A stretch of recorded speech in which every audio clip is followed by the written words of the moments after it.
great-great-great-grandfather landed here in 1784 with nothing but an axe and a wife who didn't complain.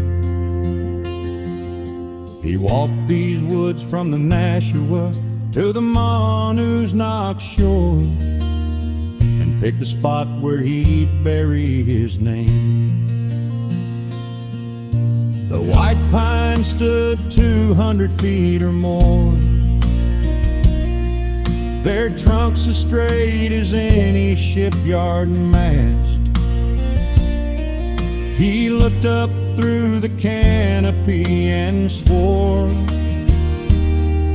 this timber would outlast the winter's blast. He felled the first one on an August morning when the sap was low and the wood was tight. No sawmill yet, no neighbors giving warning, just him and God and the timber in the light. Massachusetts timber, hard as Yankee pride, cut from the hills where the glaciers died. Every beam a prayer, every nail a vow, the first roof raised is still standing now.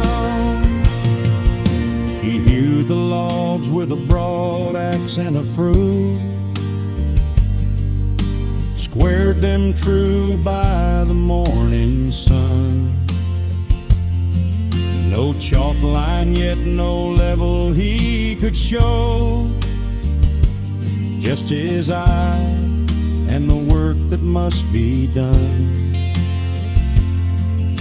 The cabin rose one log at a time, notched corners fit like fingers in a glove. He chinked the gaps with moss and river lime and called it home for the woman he loved.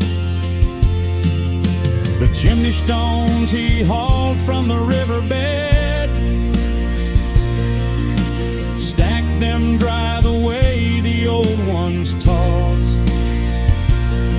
No mortar yet, just the weight of what he said, and the faith that everything he built would hold. Massachusetts timber, hard as Yankee pride, cut from the hills where the glaciers died.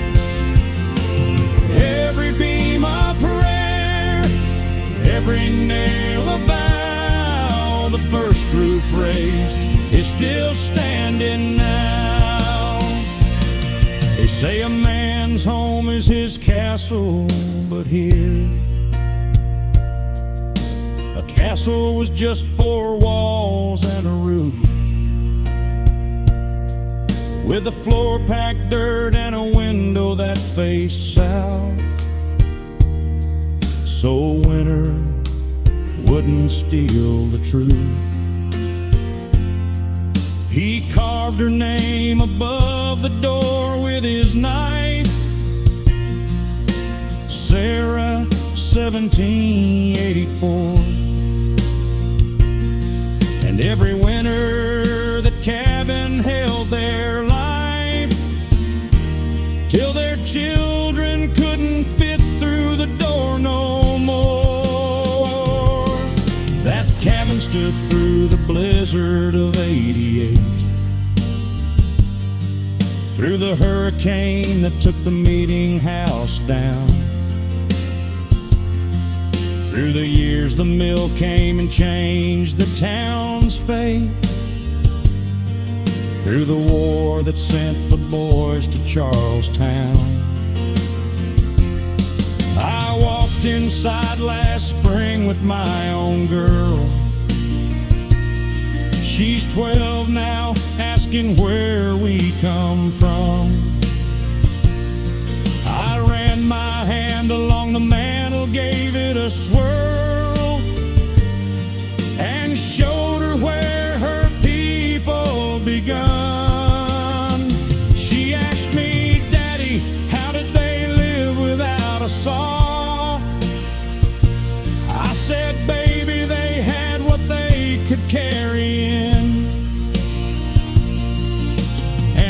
a froe, a woman who knew the law of how to start a country from nothing but timber and skin.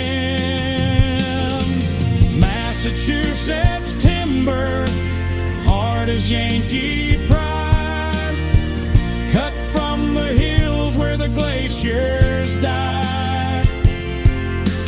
Every beam a prayer, every nail a vow. The first roof raised is still standing now. Massachusetts timber, standing straight and tall. The hands that built it didn't build it to fall. And when I raise my hammer, I raise it for them all. The first roof raised is still the standing call.